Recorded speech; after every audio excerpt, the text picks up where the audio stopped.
Hello everyone, thank you for joining me. It's Carol at Oak House Journals. Nice of you to pop by. I'm going to do assignment number 16 in Margarete Miller's Collage Weekly Challenge for 2024. So I've got my prompts here and I've got my working background with my usual border all marked out, and I'm going to go through the prompts with you. So the first one, a playing card, and you can use either side. So I had this in amongst my stash and I just tried to make a specimen card out of the playing card, as you can see, and I've put a feather in the middle and I've put a couple of long slotted holes down the right hand side, and I was planning to use that as a flip, if you will, in my journal. But what I decided to do for today's assignment is to go with prompt number 2, which is cursive writing, and to put a piece of card on the back that had cursive writing on the front, and it just says, I hope you can pick it out, a maker of dreams. So I was thinking that that would hit the cursive writing prompt, but I'm also going to be using this piece of lovely German ledger paper, and as you can see there's some beautiful cursive writing on that. So the next prompt is an image with 2 shades of green. Let me just pop that there. I've listed out this image from an old book. As you can see, I've just cut it out, and it's catkins with bees, and the green here on these catkins is different from the green down here at the bottom, so that hits the prompt for an image with 2 shades of green. The next prompt is something representing aviation. Well, to me aviation truly means something to do with planes and flight and that sort of thing.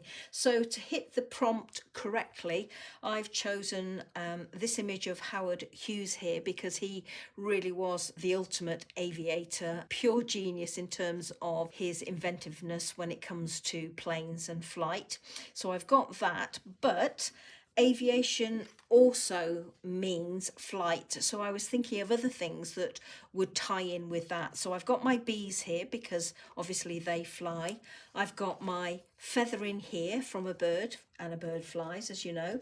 I've also got this. Now this is a fussy cut bee, so I'm going to be using that, and that little bee just came from this wrapping paper that I have, and it's covered with bees. So all I did was I fussy cut the bees out, and as you can see from this little pot here, I've done quite a few, all different shapes and sizes, and I've just put some glossy accents on them to make them slightly more flexible for my journals and more robust as well. So I've got that little bee to use. Penultimate prompt is a piece of a restaurant menu. Well, I've got this piece, which is the starter, main and dessert, and as you can see it comes from this menu here. Oh, that one.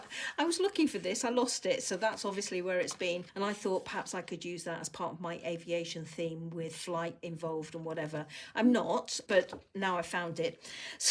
So anyway, this piece of menu, which I'm going to use today, came out of this one, and you might recognise that from one of the collages that I did a couple of years ago.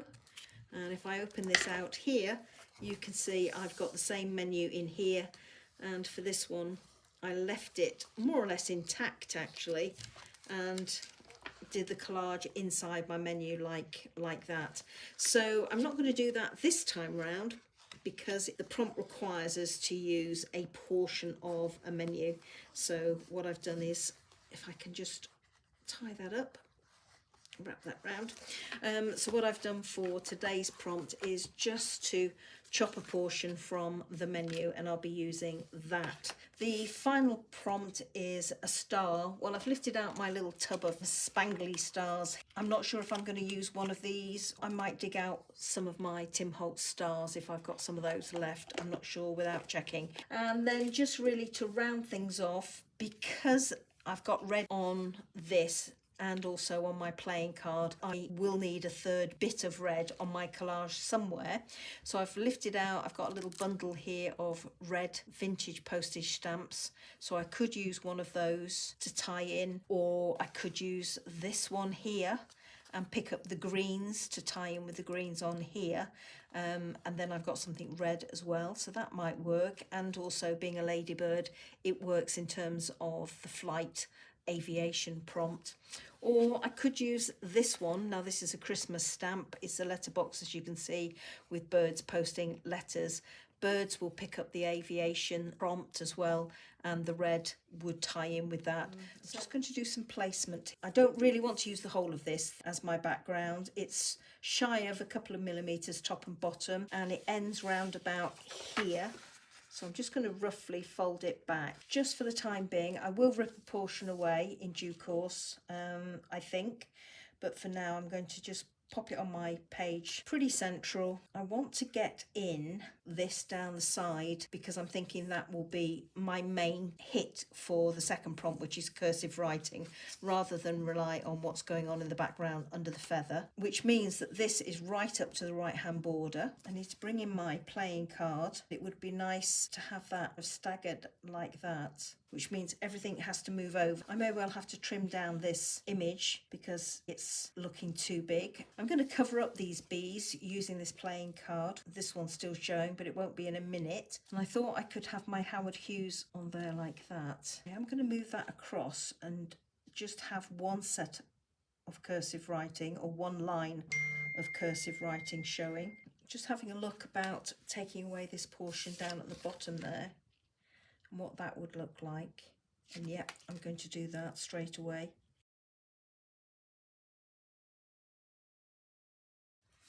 Got to get this in.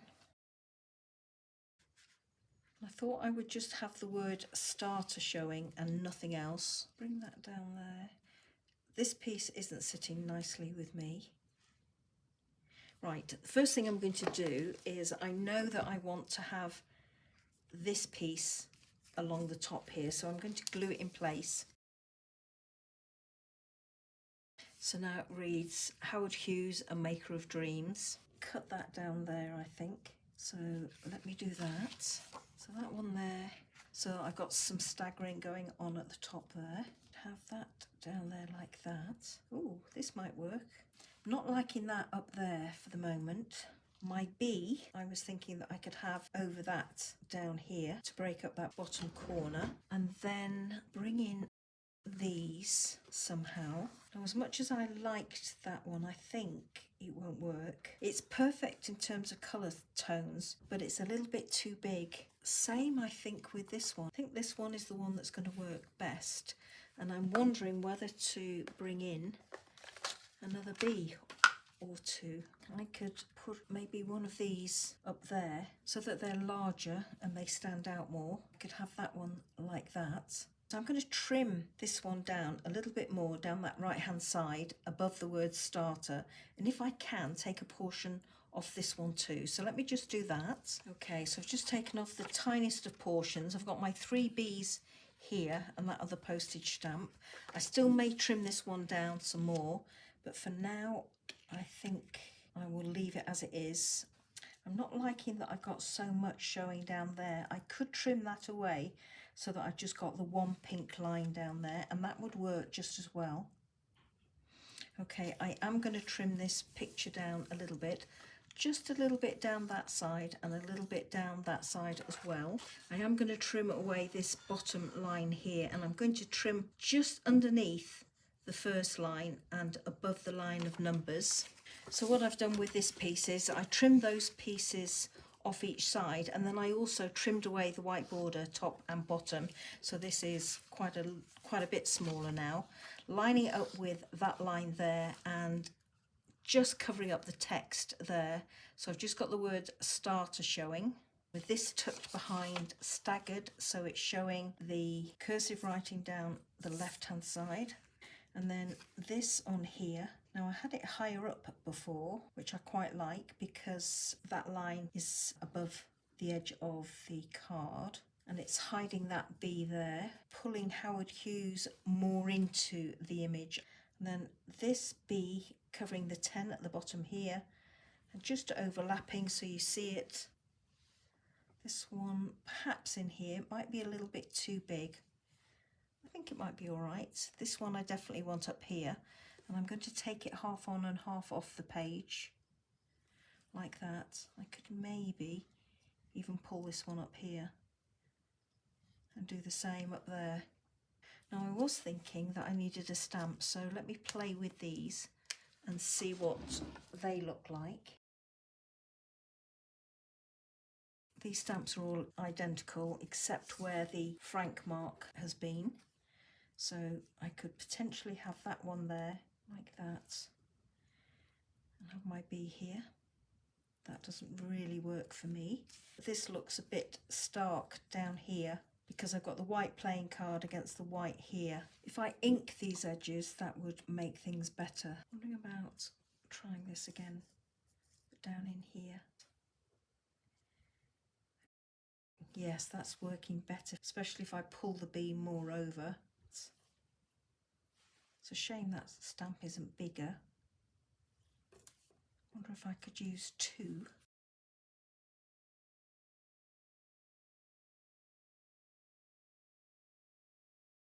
This one over the top and move that bee out slightly. Yeah, I'm going to go with that, everybody. Not sure whether it works particularly well. I'm still bothered about that white on white, but I'm hoping if I go in and ink all the edges of these pieces with some vintage photo, it should pull it all together. That's what I'm hoping. So I'm going to go away and ink the edges and then put everything back together and glue it, and then I'll be back.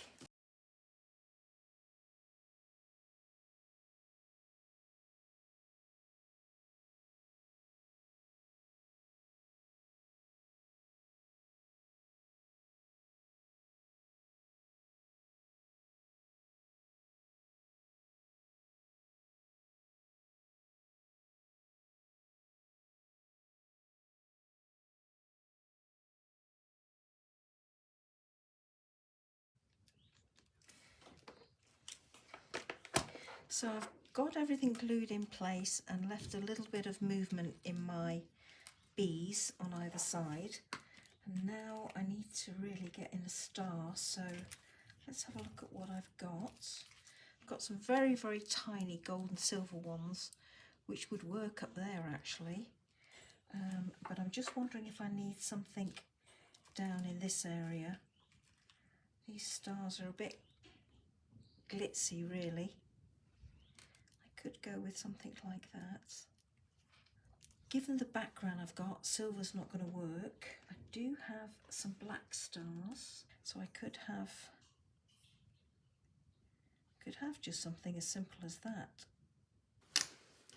As you can see, I've lifted out 3 stars here. I've got the gold one, which I was thinking about maybe I could pop down there, but I think it's too glitzy for on here. It is almost lost on there, which I don't mind too much, but I can't get it to sit right on that heart without some of the red showing behind, and I don't want to use a big one, so I'm not going to use that.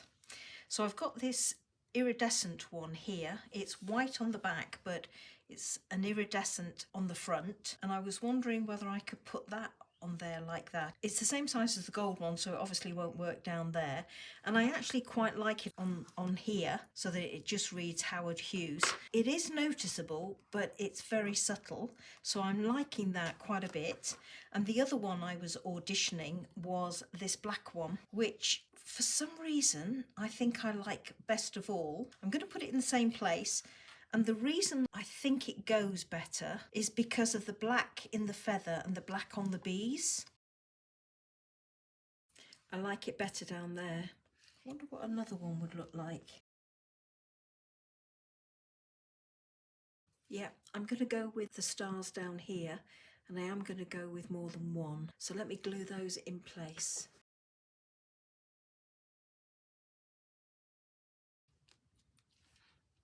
So here we go, everybody. This is my finished piece for this week. As you can see, I've gone a bit mad with the stars down here, and I also added a few more up there. So let's go through the prompts very quickly, and then I'll put some photographs at the end for you to have a look at. A playing card either side, so I went with the numbered side here, and as you saw, it's got a feather in and a maker of dreams in cursive writing, which is prompt number 2. And I've also got this German ledger paper down the side here and slightly behind, which is cursive writing. An image with 2 shades of green. Well, I've gone for this image of catkins and bees. Something representing aviation, well, I've gone with Howard Hughes, a feather and numerous bees dotted all over the place on this one.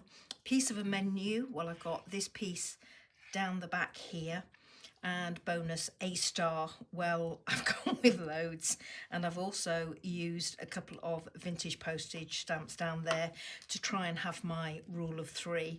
So all I'm going to do is rub out my border. I will take some photos and I will leave you those. So until next week, everybody, take care, have a great week, and as always, thank you so much for watching. Bye bye now.